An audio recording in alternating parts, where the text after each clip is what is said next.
Welcome to VTV prime. Tirumala Parakamani చోరీ కేసులో ఎలా జరిగిందో అచ్చం అలాగే జరిగింది అన్నవరం సత్యనారాయణ స్వామి దేవస్థానంలో.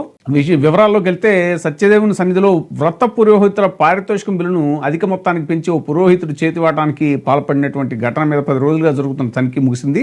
58.39 లక్షల మేర పురోహితుడు దారి మళ్లించినట్టు వెల్లడైంది. ఇందులో ఈపీఎఫ్ కు చెల్లించాల్సిన మొత్తంతో పాటు పురోహితులు వివిధ కారణాలతో తీసుకున్న అడ్వాన్సులు ప్రొఫెషనల్ ట్యాక్స్ కింద జమ చేయాల్సింది కూడా ఉంది అని చెప్పి తెలిసింది. ఈ మేరకు ఈవో త్రినాథరావు దేవస్థానం అధికారులు శుక్రవారం నివేదిక సమర్పించారు. దారి మళ్లిన 59.39 లక్షల్లో ఆ వ్రత పురోహితుడి నుంచి ఇప్పటికే 28.54 లక్షలు రికవరీ చేశారు.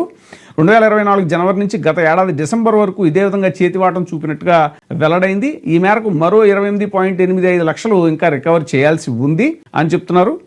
ఇది 10 రోజులుగా సంబంధిత బిల్లులను పరిశీలించగా 58.39 లక్షల మేర అవకతవకలకు పాల్పడినట్టుగా పురోహితుడు తెలుస్తోంది. ఇందులో ఎక్కువ మొత్తం తన ఖాతాకు, తన భార్య, అత్త, బావమరిది ఖాతాలకే మళ్లించాడు. ఇందులో 28.54 లక్షలు గత డిసెంబర్లో రికవరీ చేయగా, మిగిలిన 29.85 లక్షలు 8 లక్షలు తన ఖాతాకి, 2.5 లక్షలు తన భార్య ఖాతాకి, తన ఇంటి సోలార్ విద్యుత్ ఏర్పాటు చేసిన కాంట్రాక్టర్కు 1.40 లక్షలు జమ చేశాడు. మిగిలిన 17.95 లక్షలని 12 మంది పురోహితుల ఖాతాలకి జమ చేసినట్టుగా అధికారులు గుర్తించారు. ఈ 12 మందిలో కూడా తన బావమరిదికి 4 లక్షలు, మరో పురోహితుడికి 5 లక్షలు, ఒకరికి 1.90 లక్షలు, మరొకరికి 90,000 పంపించినట్టుగా తెలిసింది. మిగిలిన 8 మందిలో ఒక్కొక్కరికి 30,000 నుంచి 60,000 వరకు పంపించాడు.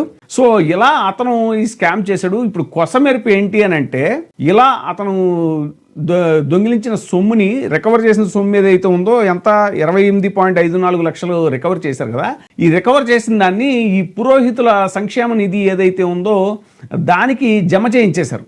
ఏది లోపాయకారి ఒప్పందం లాగా, ఒక ప్రైవేట్ సెటిల్మెంట్ లాగా చేశారు. మరి ఇదే మీడియా కానీ, కూటమి అనుకూల మీడియా కానీ, తిరుమల పరకామణి చోరీ విషయంలో సేమ్ అది అసలు ఇంకా చాలా లీగల్ ప్రొసీజర్లో జరిగింది. ఎవరైతే డాలర్ దొంగిలించిన రవికుమార్ అనే అతను ఉన్నాడో, ఆ రవికుమార్ దొంగిలించిన దాన్ని ఎఫ్ఐఆర్ కట్టి లోక్ అదాలత్లో ఒక జడ్జి ముందు, దానికి హైకోర్టు పర్మిషన్ కూడా ఇచ్చింది, ఆ జడ్జి ముందు అతని ఆస్తి మొత్తం స్వామివారికి రాయించి, తిరుమల ట్రస్ట్కి రాయించి అతన్ని ఇది చేయడం జరిగింది, ఆ కేసు క్లోజ్ చేయడం జరిగింది. దాన్ని ఇప్పుడు రచ్చరచ్చ చేసి మళ్ళీ ఆ కేసును మళ్ళీ తిరగదోడాలని చెప్పేసి మళ్ళీ హైకోర్టు నుంచి కూడా పర్మిషన్ తెచ్చుకుని అంత హడావిడి చేస్తున్నారు కదా. ఇప్పుడు మరి ఈ డిసెంబర్ 26న జరిగిన మ్యాటర్ ఇది ప్రైవేట్ సెటిల్మెంట్ లాగా చేశారు. మరి దీని విషయంలో ప్రభుత్వం కానీ, అటు మీడియా కానీ, అనుకూల మీడియా కానీ ఎందుకు స్పందించలేదు అనేటువంటిది ఇప్పుడు జరుగుతున్నటువంటి చర్చ. ఎందుకంటే సేమ్ అతను ఆ పురోహితుడు దొంగిలించిన సొమ్ము ఏదైతే ఉందో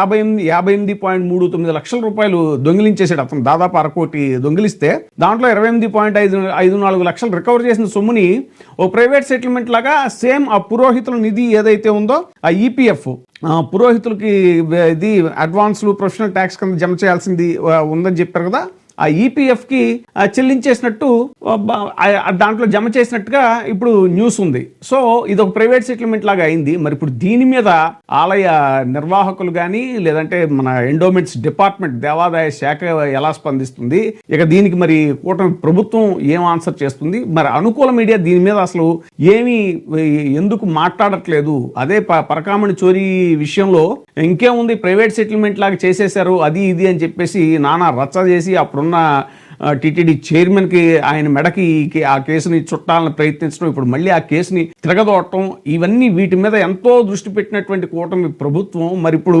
వాళ్ళ హయాంలోనే చాలా రీసెంట్గా జస్ట్ 1 వీక్ బ్యాక్ జరిగినటువంటి ఈ విషయం మీద ఎందుకు స్పందించట్లేదు అనేటువంటిది ఇప్పుడు జరుగుతున్న చర్చ.